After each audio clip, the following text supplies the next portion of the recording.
যে ব্যক্তি নিজেকে আল্লাহওয়ালা বানাইতে চায়, যে ব্যক্তি নিজেকে মুত্তাকি বানাইতে চায়, যে ব্যক্তি নিজেকে জান্নাতি বানাইতে চায়, যে ব্যক্তি আল্লাহর রাস্তার কোন আল্লাহওয়ালা বুজুর্গের সান্নিধ্যে মুরিদ হয়, সালেক হয়, তাজকিয়া আত্মশুদ্ধি করতে চায়, নিজের জীবন ভেতর বাহির সুন্দর করতে চায়, এই সব কিছু সুন্দরভাবে যেন তার মধ্যে আসে এবং পুরা ইসলাম মানা, খেয়াল করেন কথা, পুরা ইসলাম মানা তার জন্য যদি সহজ হতে হয় তাহলে তাকে 6টি আমলে অভ্যস্ত হইতে হবে।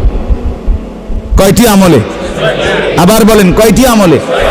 এই 6টি আমলে যদি কোনো ব্যক্তি অভ্যস্ত হয় তো আল্লাহ তাআলা তাকে পুরা ইসলাম মানার, দিন মানার মতো যোগ্যতা, শক্তি, হিম্মত, তৌফিক আল্লাহ দান করবেন।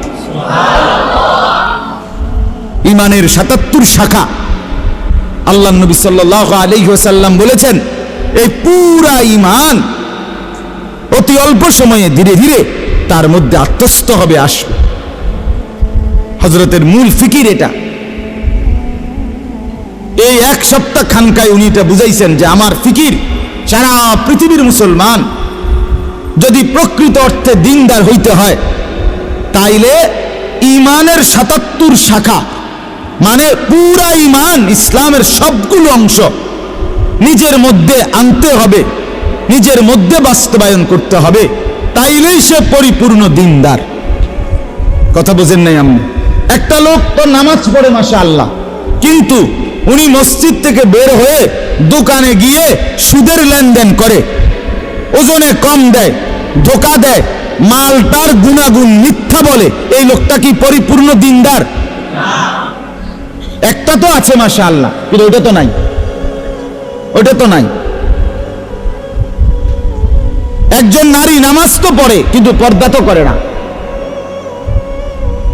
একজন পুরুষ ছেলে মেয়ের খাদ্য খাবারের খরচ তো করে, কিন্তু তাদের জন্য টেলিভিশন, নাচ গান এটা দেখার জন্য ব্যবস্থা করে।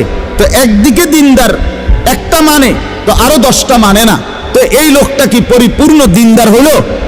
এই হযরত বলেন ইমানের 77 শাখা, এই সবগুলো শাখায় যে সমানভাবে মানে আমলে অভ্যস্ত হবে তাকেই বলা হবে পরিপূর্ণ দিনদার। তার জন্যই জান্নাত, তার জন্যই জাহান্নামের মুক্তি। সাহাবায়ে কেরাম ইসলাম মানছে কয়টা, ছাড়ছে কয়টা? কথা কয় না। মানছে কয়টা, ছাড়ছে কয়টা? আউলিয়ায়ে কেরাম, যাদেরকে আমরা আউলিয়া বলি, বুজুর্গ বলি, পীর মাশায়েখ বলি, তারা মানছে কয়টা, ছাড়ছে কয়টা? সব মানছে, সব মানছে। ঈমানও ঠিক করছে, ইবাদতও ঠিক করছে, মুআমালাতও ঠিক করছে, মুআশারাতও ঠিক করছে, আখলাকও ঠিক করছে, বাজারও ঠিক রাখছে, আবার কি নামাজও ঠিক রাখছে, স্ত্রী সন্তানের প্রয়োজন পূরণ এটাও ঠিক রাখছে, রাত্রি গভীরে তাহাজ্জুদের নামাজ, আল্লাহর বন্দিগি, জিকির, তেলাওয়াত এটাও ঠিক রাখছে। এজন্য পূর্ণ ইমানদার হওয়া চাই, পূর্ণ দিনদার হওয়া চাই। আমি বাপ কত সময় আপনারা আমার মুখে শুনছেন এই কথাটা, আমি প্রায় বলি যে ও আল্লাহর বান্দারা, বাবা, চাচা, মুরব্বীরা অনেকেই বলে এখন আর বয়স শেষ, 60-70 বছর হয়ে গেছে, ছেলে ফেলে যায়, মোটামুটি লাইন ফাইন করছি, অন আল্লাহ আল্লাহ করে কোন রকম মরে গেলে হয়েছে, মরলেই হয়েছে, কবরে যাওয়ানোর বাকি আর না। আমি সব সময় বলি যে বাপ, কোন রকম কবরে যাইয়েন না, কোন রকম প্রয়োজনে চেষ্টা করেন আর কিছুদিন বেঁচে থাকতে। সান যে দুনিয়া থাকতে পারেননি, প্রয়োজনে জিফুত্রে বলেন যে টাঙ্গাইয়া তুই তো কোনানে আমনে রে, যাতে আপনি না মরেন। কারণ কোন রকমে মরলে বিপদ আছে, কোন রকম বাঁচলে তারপরও যাই পারেন আপেল মালটা আরো কিছু খাইতেন পারবেন, কিন্তু কোন রকম মরলে ফেরেশতার ফিরায় কবরে আপনি থাকতে পারতেন না। ঠিক কিনা বলেন না কেন? আল্লাহ কি আপনারে আমারে কোন রকম কবরে যাইতে কইছে? তো আপনি কি কোন রকম যাওয়ানোর লাইন ধরছেন? ওয়ালা তামুতুন্না ইল্লা ওয়া আনতুম মুসলিমুন, এর মানে কি পূর্ণ মুসলমান না হয়ে মৃত্যুবরণ করো না। তা আপনি দি কোন রকম রব্বুল আলামিন বলেন, ইয়া আইয়ুহাল্লাযীনা আমানু দুখুলু ফিস-সিলমি কাফা, হে ঈমানদার মুমিন, পুরাপুরি ইসলামের মধ্যে পরিপূর্ণভাবে প্রবেশ করো। দূর একটা আছে 10টা নাই, 10টা আছে 20টা নাই, এমন আপনি যদি বলেন আমি পারবো, পারবেন, আপনি পারবেন, আপনি মানুষ, আপনি গরু ছাগল না। মানুষ পারবে বলেই আল্লাহ তাআলা মানুষের জন্যই বিধান দিচ্ছেন, ঠিক কিনা বলেন? ফেরেশতাদেরকে বলছেন আমি জানি যা তোরা জানোস না তা, আমি বুঝাই বানাইছি মানুষ, আমি পারবে সে, আমার হুকুম মানতে পারবে, আমার দ্বীন গ্রহণ করতে পারবে, আমার শরীয়ত নিতে পারবে, আমার বিধান তারা পালন করতে পারবে, এই যোগ্যতা দিয়েই আমি মানুষ বানাইছি। অতএব পারবে না বলে যে ভুল হয়ে যায়, ছুটে তো যায়, গুনাহ তো হয়ে যায়, নাফরমানি তো হয়ে যায়। আরে তো চমৎকার বিষয়, আল্লাহ তাআলা বলছে বান্দা রিমুভার তো আমি রাখছি, মুসাবার জন্য তো আমি রাখছি ব্যবস্থা। যতবার হবে গুনাহ ততবার তওবা করবা, ততবার তওবা করবা, বারবার তওবা করলে আমি পুনরায় তোমারে আবার মুত্তাকি বানায় দেব। অজু তো ভাঙবেই, আবার অজু করবা, তাইলে তুমি নিয়মিত অজুওয়ালাই হয়ে যাবে। কথা বোঝেন না? একজন মানুষ যদি নিয়ত করে আমি সর্বদা অজু সহ থাকবো, তাহলে এই বেটা তো আর ফেসা করতে পারত না। কেমনে করবে ফেসা? বোমা অজু ভেঙে যাবো না? কথা বলেন না কেন? তার মানে কি? তার মানে কি বলেন? সাহাবীদের জীবনীতে আছে, আউলিয়াদের জীবনীতে আছে, তিনি সর্বদাই অজু অবস্থায় থাকতেন, তার মানে ফেসা করতেন না, নাপাক হতেন না ওনারা, আবার করে নিতেন অজু। যিনি বারবার অজু ভাঙলেই আবার পুনরায় অজু করে নেয়, তারে কি বলে না অজু ভাঙছে এটা বলে না, তারে বলে উনি সর্বদা অজু অবস্থায় আছেন। যে গুনাহ হলেই মাফ চেয়ে নেয়, তওবা করে নেয়, আবার ছেড়ে দেয়, আর করবে না ওয়াদা দেয়, আবার চেষ্টা করে গুনাহ আর করব না, আল্লাহ তাআলা বলে তুমি মুত্তাকি থাকবা, তুমি আল্লাহওয়ালাই থাকবা, তুমি জান্নাতি হইবা। তো আর সমস্যা কি?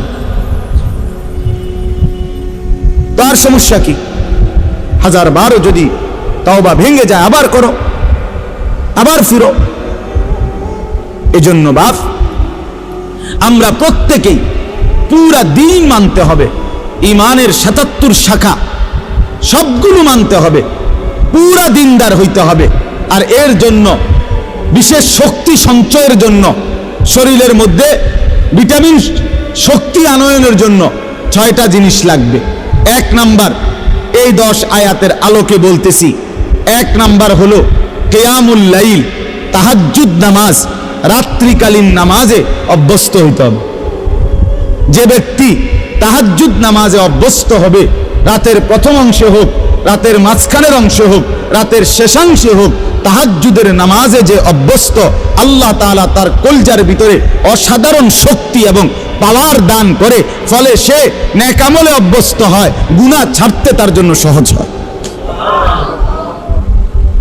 আলাইকুম বিকিয়ামিল লাইল ফাইন্নাহু দা'বুস সালিহিন ক্বাবলাকুম ওয়া হুয়া কুরবাতুন লাকুম ইলা রাব্বিকুম ওয়া মুকাফফিরাতুন লিস-সাইয়্যাত ওয়া মানহাতুন আনিল ইসম। আল্লাহর নবী বলেন সব সময় আমার উম্মত তাহাজ্জুদ নামাজ পড়িও। আল্লাহর নবী বলেন কেন? যেহেতু এটা আমার আগে আদম থেকে নিয়ে যত নেককার মানুষ ছিলেন প্রত্যেকের আমল ছিল। কেন পড়ো? যেহেতু তাহাজ্জুদ নামাজে বান্দা আল্লাহর সবচেয়ে ঘনিষ্ঠ হয়। আর কেন? যেহেতু তাহাজ্জুদ নামাজ বান্দার রাশি রাশি গুনাহ মাফ করে দেয়। আর কেন? যেহেতু তাহাজ্জুদ নামাজ বান্দাকে গুনাহ থেকে বিরত রাখে। এই 1 নাম্বার আমল কি বলেন? এখন যদি বলেন যে হুজুর নামাজে তো পড়ি না, তো নামাজ পড়েন, 5 ওয়াক্ত নামাজে অভ্যস্ত হন, তার সাথে সাথে তাহাজ্জুদ নামাজ পড়েন। 4 রাকাতই হোক, 8 রাকাতই হোক, 2 রাকাতই হোক, অল্প অল্প করে যারা আলহামদুলিল্লাহ নামাজি আছেন নিয়মিত, আপনারা প্রত্যেকেই তাহাজ্জুদ নামাজে অভ্যস্ত হন।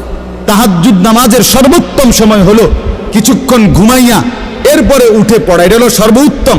বাকি সমস্ত ওলামায়ে কেরামের মতামত এটা যে যদি কেউ কষ্ট হয় নাই পারে কোনোভাবে, তাহলে কমপক্ষে যদি এশার নামাজ আদায় করার পরে সে যদি ঘুমানোর আগেও তাহাজ্জুদ নামাজের নিয়তে 4 রাকাত 6 রাকাত 8 রাকাত নামাজ পড়ে নেয়, তো আশা করা যায় আল্লাহ তাআলা তাকেও তাহাজ্জুদের নিয়ামত দান করবেন। ঠিক আছে না? ইনশাআল্লাহ চেষ্টা করবেন, চেষ্টা করবেন। 2 নাম্বার, কোরআনুল কারীমের বেশি বেশি তেলাওয়াত, সহজভাবে, সুন্দরভাবে, বিশুদ্ধভাবে, সঠিকভাবে, একবারে মনের মধ্যে আল্লাহ তাআলার মহব্বত আর ভালোবাসা নিয়ে, অর্থাৎ বিশুদ্ধ কোরআন তেলাওয়াত, তারতিলুল কোরআন। 2 নাম্বার কি বলেন না? না শুধু কোরআন তেলাওয়াত করলে হইতো না, বিশুদ্ধ কোরআন তেলাওয়াত। বলেন 2 নাম্বার কি? যার বিশুদ্ধ নাই, বিশুদ্ধ করতে হবে। আমি ওনার এই বয়স কি আসেনি, কোন বয়স নাই? কি কথা বল, কোন বয়স নাই আপনার? এসব বললে হইতো না। তাইলে কি 2 নাম্বার আমল কি বলেন? এই কোরআন তেলাওয়াতের বরকতে আল্লাহ তাআলা ওই ব্যক্তির মধ্যে ইসলাম মানা সহজ করে দিবেন, গুনাহ ছাড়া সহজ করে দিবেন। গুনাহ ছাড়তেই মন চাই, আমল করতেই মন চাই। সুবহানাল্লাহ। বলেন 1 নাম্বার কি? সবাই বলেন। 2 নাম্বার কি? 3 নাম্বার আল্লাহ তাআলার জিকির। ওয়াদকুর ইসমা রাব্বিক। 3 নাম্বার আল্লাহ তাআলার জিকির। সকাল বিকাল দুপুর সন্ধ্যা দাঁড়িয়ে বসে শুয়ে হর হালাতে আল্লাহকে ডাকা, জবানে সবসময় আল্লাহকে ডাক।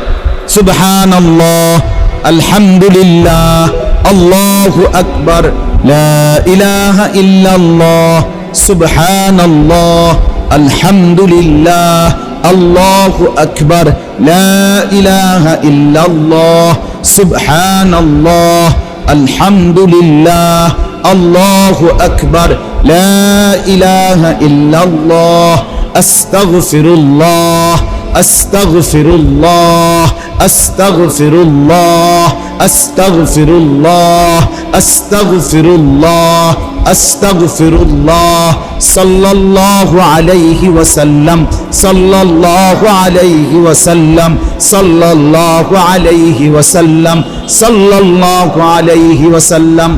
আমার বাপ মনোযোগ দিয়া মহব্বতের সাথে হাঙ্গামা না কইরা, বিরাট বড় মজমার দরকার নাই, আপনি একলাই চুপচাপ কোনো ওই হুল্লোর মানে একারে হেসকানি না কইরা নীরবে সুন্দর করে কিছুক্ষণ এরকম জিকির করতে থাকেন, খোদার কসম জিহ্বাটাই মধু হয়ে যাবে,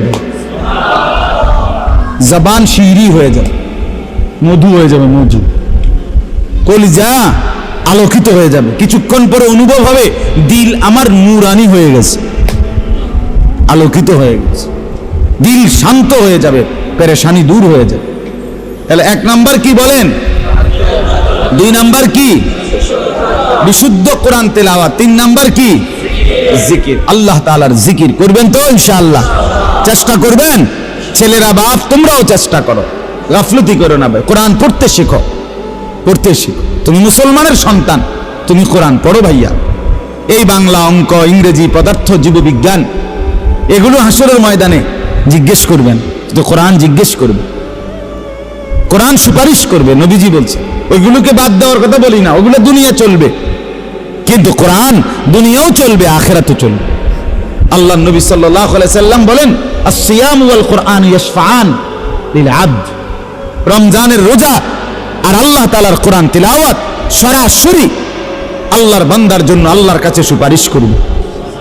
রোজা বলবে আল্লাহ দিনটা তারে আমি অভুক্ত রাখছি, আর কোরআন বলবে আল্লাহ রাতটা তারে আমি তেলাওয়াতে ব্যস্ত রাখছি, তারে এখন কেমনে শাস্তি দিবেন? আল্লাহ বলে বাবুরে তোমরা যেহেতু দুইজন দুইখানে চাপ দিছ, যাও দিলাম, মাফ করে দিলাম। তাহলে 1 নাম্বার হলো কিয়ামুল লাইল, এই আমলটার মূলত নাম হলো কিয়ামুল লাইল, তাহাজ্জুদ। 2 নাম্বার কি? বিশুদ্ধ কোরআন তেলাওয়াত। 3 নাম্বার কি? এই 3টা হলো অঙ্গ প্রত্যঙ্গ দিয়ে করা, মানে বাহ্যিক। জিকির করবেন কি দিয়া? জবান দিয়া, ঠিক না বলেন? কোরআন তেলাওয়াত করবেন কি দিয়া? জবান দিয়া। আর তাহাজ্জুদ নামাজ পড়বেন কি দিয়া? পুরা বডি দিয়া, পুরা অঙ্গ দিয়া, নাকি? এটা। আর তিনটা, পরের তিনটা হলো ভিতরে, কলজের ভিতরে থাকতে হবে, ভিতরে থাকবে। 1 নাম্বার মানে 4 নাম্বার, হ্যাঁ, তাবাত্তুল, এটারে বলে তাবাত্তুল।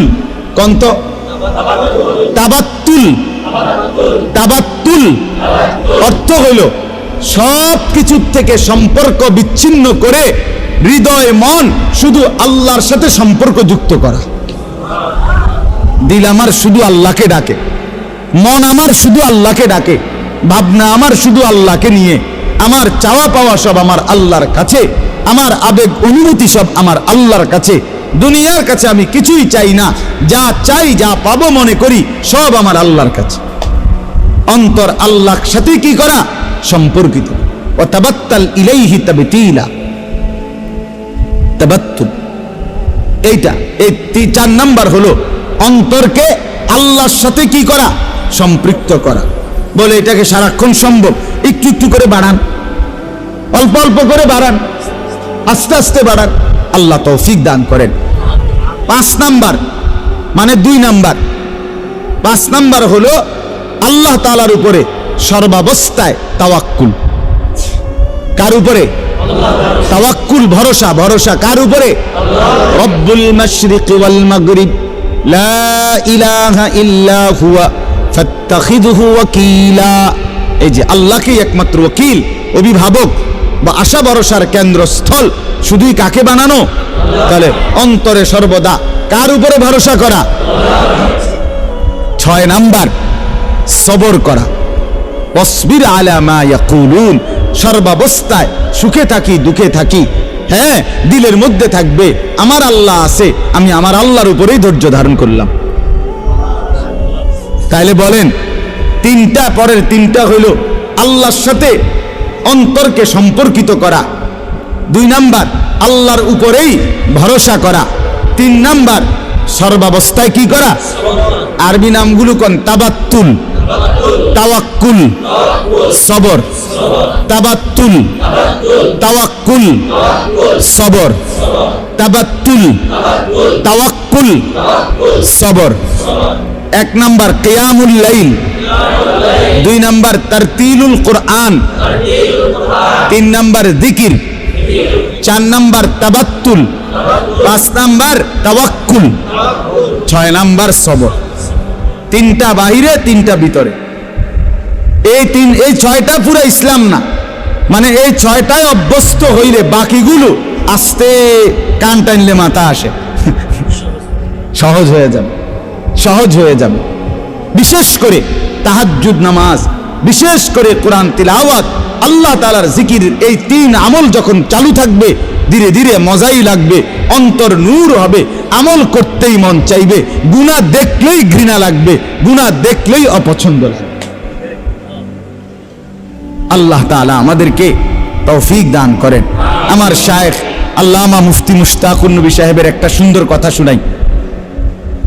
আমার দেখা আমার হযরত আল্লামা মুফতি মুশতাকুন নবী সাহেব খুব বেশি জিকির করে, উনি একেবারে বেশি জিকির করে।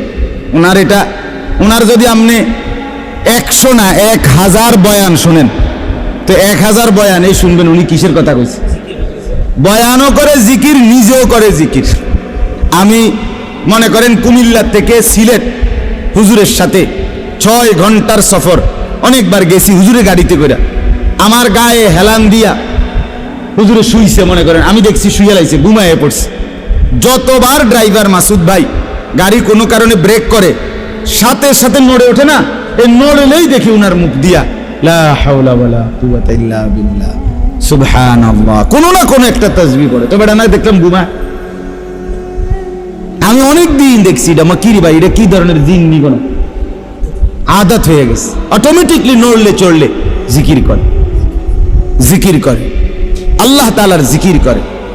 এই যে জিকির, এই জিকিরের ভীষণ পরিমাণ অভ্যস্ততার কারণে তো হযরতের মধ্যে একটা জিনিস আমি শুধু এটা বলার জন্য, একদিন বহুবার বলছে, অনেক সময় বলে, কয় যে আমি যখন ঘর থেকে বের হই, শুনতেছেন, হুজুর বলেন, আমি যখন ঘর থেকে বের হই তখন আমি আমার আল্লাহর কাছে বলি, আল্লাহ, এই আমার দুইটা চোখ, এখন আমি রাস্তায় বের হচ্ছি, এই দুই চোখে যদি রাস্তার কোনো বালু, খড়কুটা এরকম কিছু আইসা যদি পড়ে, তাইলে আমার চোখের ভীষণ ক্ষতি হবে, জাহিরি ক্ষতি, বাহ্যিক ক্ষতি হবে চোখের, ঠিকই না বলেন না?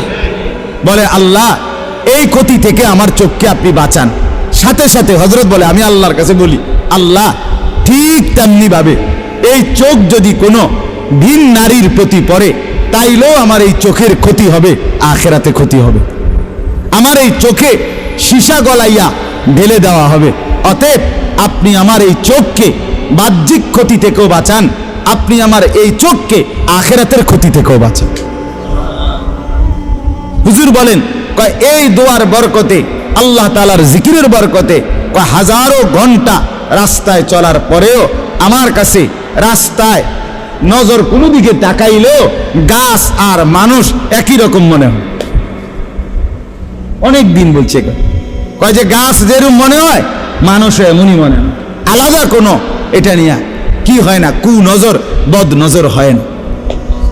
এই জন্য বললাম, একটা আমল এখানের মধ্যে জিকির, এটা আরো 100 আমলটাকে কি করে দেয়, সহজ করে। আল্লাহ তাআলা আমাদের প্রত্যেককে তৌফিক দান করেন, কবুল করেন।